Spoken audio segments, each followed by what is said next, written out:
going on, everybody? Thank you for clicking on this video. Today we're going to be going over the running back and wide receiver rookie rankings that I have for 2023. Now the NFL draft is in just a couple days, so we're going to have a lot better idea when that actually happens, but I wanted to get my rankings out before the draft happens so then we can kind of see how it changes based on draft capital. So I've definitely sat down and watched the film on these guys, so I'm going based off a lot of that, but also partially on kind of the body size that they have for the NFL and how well that'll translate, then also kind of where I think they're going to get drafted. But I don't consider myself anywhere near as good or an expert in dynasty as I am in redraft, but I'm definitely getting a lot better and I want to continue to get a lot better. That's why I've done this process this year. So just putting this out there, and then we're going to see how my rankings change after the NFL draft, because I think it's really good to have a baseline on like who you like based off the film and everything, but then actually adjust once they get draft capital and their landing spots. I'm probably not going to go too in depth on a lot of these guys, but just really kind of want to put them out there. I'll definitely talk a bit about all of them, but just going to kind of go through the top 10 of my running back and wide receivers.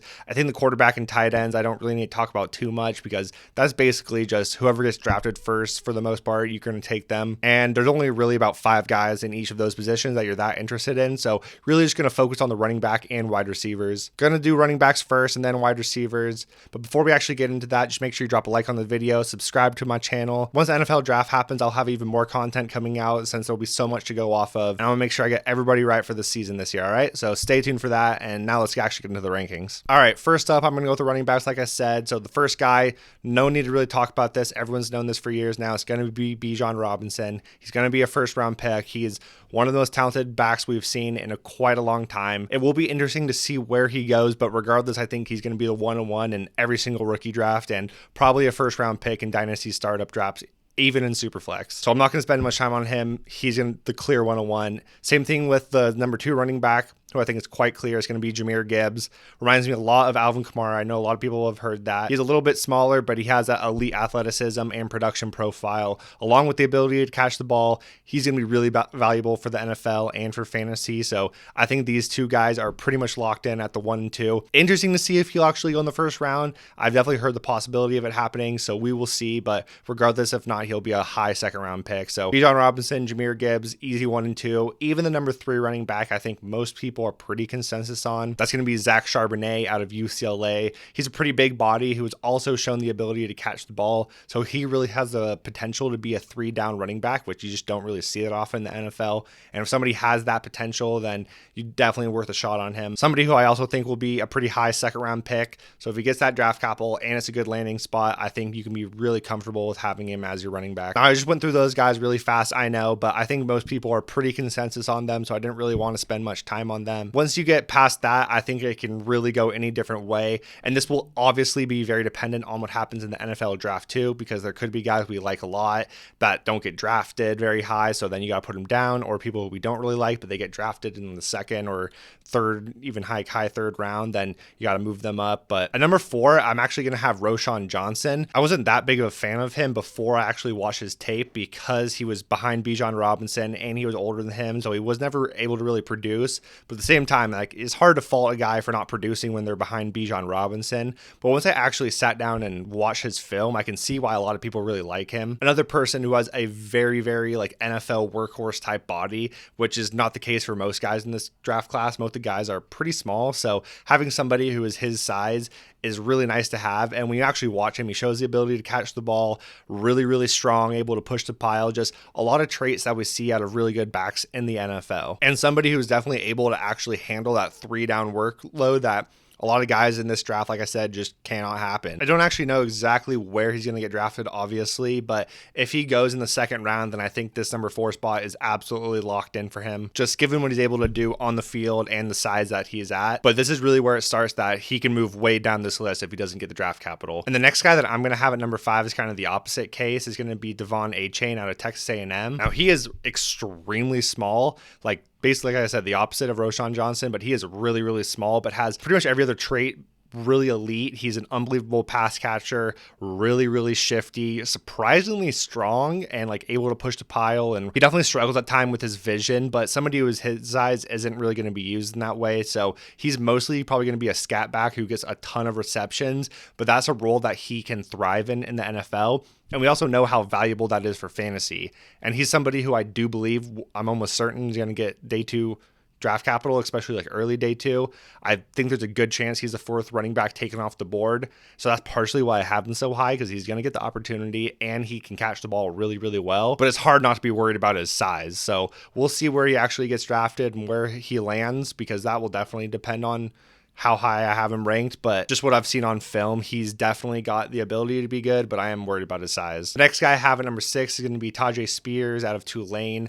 He was somebody who I didn't watch tape on until late, but when I did, I was really, really impressed by him. He has a lot of traits that I really like. He's really good at reading blocks, nice and smooth catching the ball, has decent size, definitely needs to add on a little bit weight, but he's really shifty. Doesn't quite have like that breakaway speed, but that's not really necessary in the NFL, and has a little bit of struggle sometimes breaking that first tackle. But besides that, I really like him. I think if he can add some weight, then he'll be great. And what I've seen on tape, huge fan of him. After him, I'm going to have Kendre Miller out of TCU. He didn't test at the NFL Combine, so some of the athletics we just really don't know about him. But what I liked on film, I was a big fan of. He's another kind of bigger body in comparison to a lot of guys in this class. And he's actually had some like top 30 visits, which is just pretty impressive for running backs, so that just doesn't happen a lot.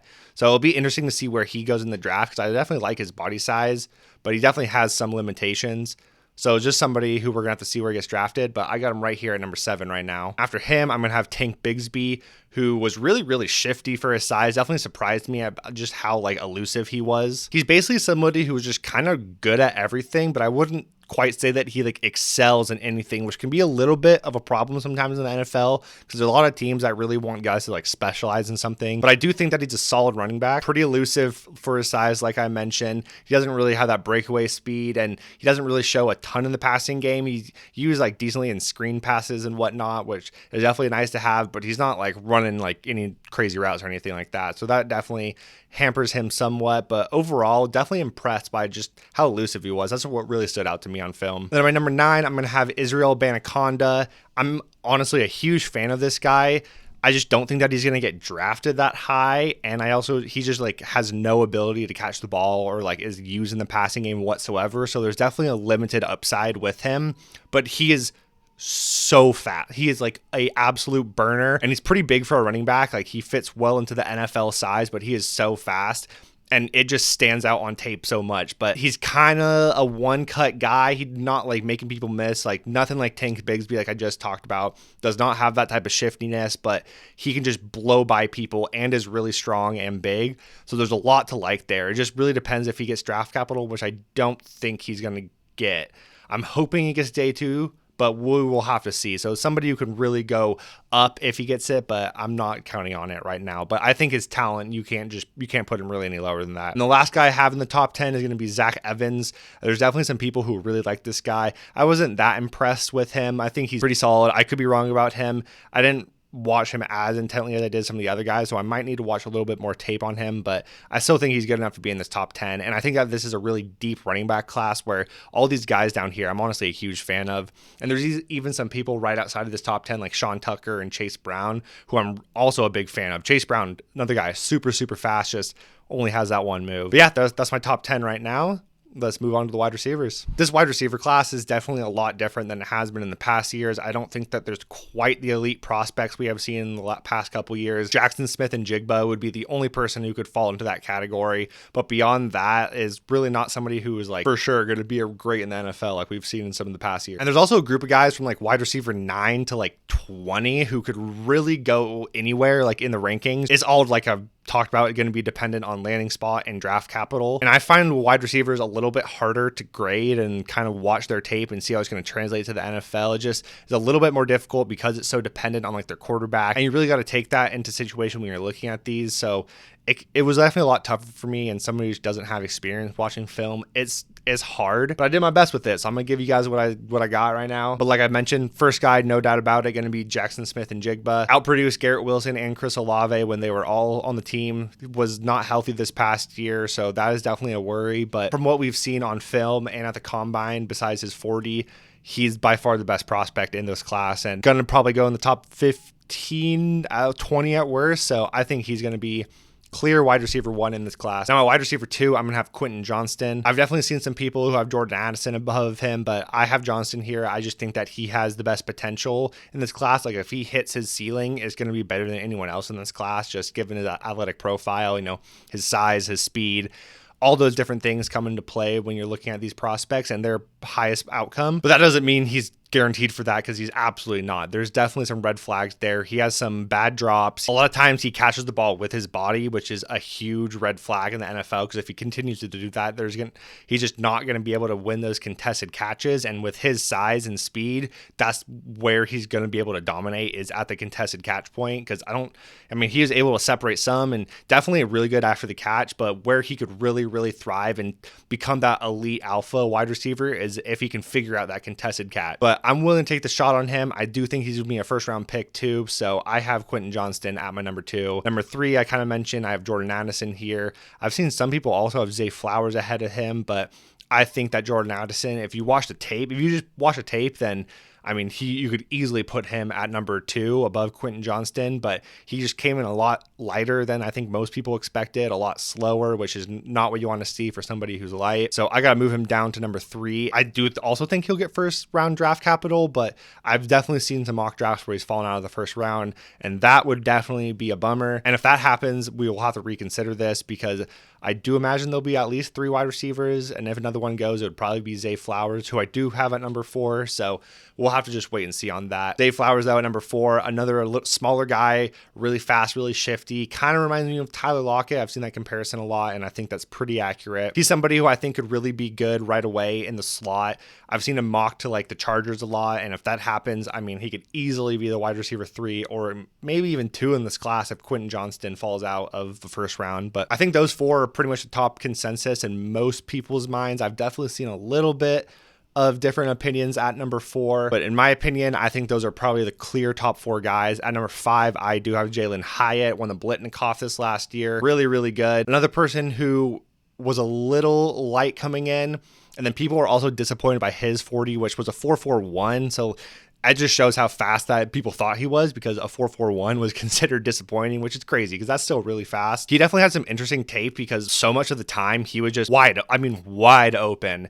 And so you got to try to consider, is that the offense that he's in? Is that him causing that? It can kind of, vary time to time, but if you're getting wide open, it's not necessarily a bad thing. But I think that his upside is definitely there.